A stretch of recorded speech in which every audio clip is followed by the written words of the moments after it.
Diễm xin chào cô chú, anh chị, các bạn và các em. Hôm nay Diễm chia sẻ công thức món bún nước tương, một món bún mà thiệt là dễ làm, đầy đủ dinh dưỡng và ngon nữa.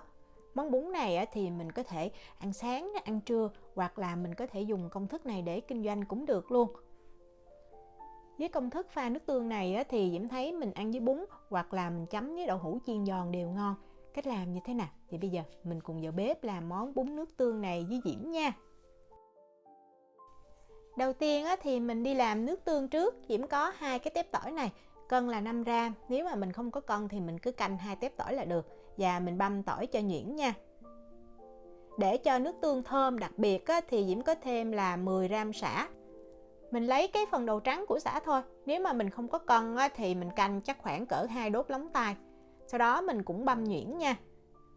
Ớt thì Diễm dùng ớt sừng và mình cần 10g. Cái trái ớt sừng này thì Diễm chỉ xài nửa trái thôi.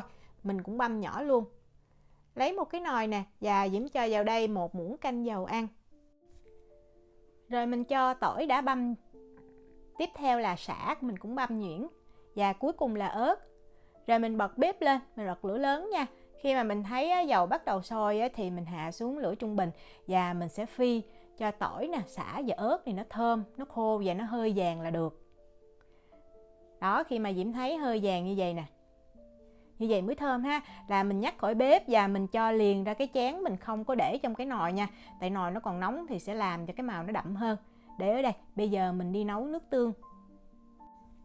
Xài lại cái nồi hồi nãy mình phi tỏi, sả với ớt đó. Diễm đông vào đây 100ml nước tương. Nước tương thì Diễm dùng nước tương hiệu Maggi. Và cái nước tương này là nó chấm như vậy, cái vị nó cũng không có quá mặn. Nhưng mà nước tương này nếu mà so với lại nước tương lạc của Ly Kum Ki thì Diễm thấy nó đặc hơn rất là nhiều. Nếu mà mình dùng hiệu nước tương khác thì mình nên điều chỉnh lại lượng đường. Diễm cho thêm vào đây 50ml nước. Muối thì Diễm cho 1g. Cái đo bằng muỗng thì Diễm ghi ở phần miêu tả video. Đường cho cái nước tương Maggi này thì Diễm cho 20g, Diễm thấy rất là vừa. Và mình có thêm 2g bột ngọt, còn nếu mà mình không ăn bột ngọt thì mình bỏ qua. Và cuối cùng thì mình cho 10g dầu hào, mình có thể dùng dầu hào chay hay là dầu hào mặn đều được ha. Rồi bây giờ mình bắt cái nồi nước tương này lên bếp, mình để cái lửa lớn và mình nấu cho cái nước tương này nó sôi lên. Mình khuấy ha, khuấy cho đường muối nó tan nè. Đó, mình đợi cho cái nồi nước tương này nó sôi. Thì mình chuẩn bị sẵn 5g giấm nha, Diễm dùng giấm gạo, giấm trắng mình cho vào để tạo cái vị chua nhẹ, khi mà mình ăn nó không có bị ngán. Đó, đợi sôi lên như vậy thì Diễm cho vào 5g giấm. Khuấy đều cái rồi mình nhắc khỏi bếp được liền, mình không cần nấu thêm. Mình để nước tương ở đây, khi nào mà mình ăn thì mình lấy cái tỏi, sả và ớt hồi nãy mình phi đó, mình cho vào. Bây giờ mình đi luộc bún. Ăn món bún nước tương này thì Diễm thấy mình ăn cái bún sợi nhuyễn này nó ngon hơn. Diễm dùng hiệu này nè. Và công thức hôm nay mình sẽ làm được từ 3 cho tới 4 phần. Vì vậy Diễm luộc nửa cái gói bún thôi à. Đợi nước sôi thì mình sẽ cho nửa gói bún vào. Và trên bao bì có ghi là mình sẽ luộc 3 phút. Nhưng mà Diễm thấy Diễm luộc 4 phút thì cái sợi bún nó mềm như là Diễm muốn. Mình cứ ăn thử nha, sau 3 phút thì mình thử để mình dễ canh đó. Đó, như vậy. Thì mình chuẩn bị sẵn một cái rây và mình đổ bún ra. Sau đó mình sẽ rửa bún lại bằng cái nước lạnh sạch. Mình xả nước tới khi mà mình thấy nước nó trong là được. Hoặc mình chuẩn bị sẵn một cái thau nước lạnh sạch đó, mình cho bún vào. Đó, rồi mình để bún cho ráo nước là mình có thể ăn được. Ăn kèm với món bún nước tương này thì tùy mình thích nha. Diễm thấy thường mình sẽ ăn chung với lại đậu hũ và nấm. Thì đậu hũ bên Diễm mua dễ nhất là cái đậu hũ đóng gói ha. Và cái miếng đậu hũ này mỗi miếng là 100g thì công thức hôm nay mình cần 2 miếng. Và miếng đậu hũ này thì Diễm sẽ cắt ra làm 6 lát bằng nhau. Bắt cái chảo lên bếp nè và mình cho vào khoảng 3 cho tới 4 muỗng canh dầu ăn. Bật bếp lên, mình để cái lửa lớn và mình cho đậu hũ và mình chiên. Khi mà mình thấy dầu bắt đầu sôi thì mình hạ xuống lửa trung bình. Và mình đợi khoảng 3 phút thì mình hãy trở mặt đậu hũ nha. Tại vì nếu mà mình trở sớm cái đậu hũ còn mềm thì nó dễ bị bể. Đó, mình chiên vàng hai mặt như vậy là được. Và cái đậu hũ này thì Diễm thấy ăn nó không có thiệt là ngon như là đậu hũ của Việt Nam. Nhưng mà mình ăn cũng được, ăn đỡ ha. Nếu mà mình có đậu hũ của Việt Nam nó lại càng ngon hơn nữa.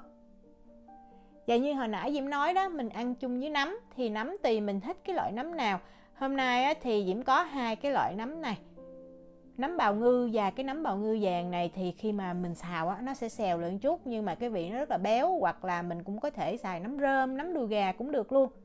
Nấm thì nếu mà cái nấm nào to quá thì mình xé ra. Và nấm thì Diễm không có rửa ha, Diễm dùng cái cây chổi đó, Diễm phủi những cái bụi trên nấm thôi.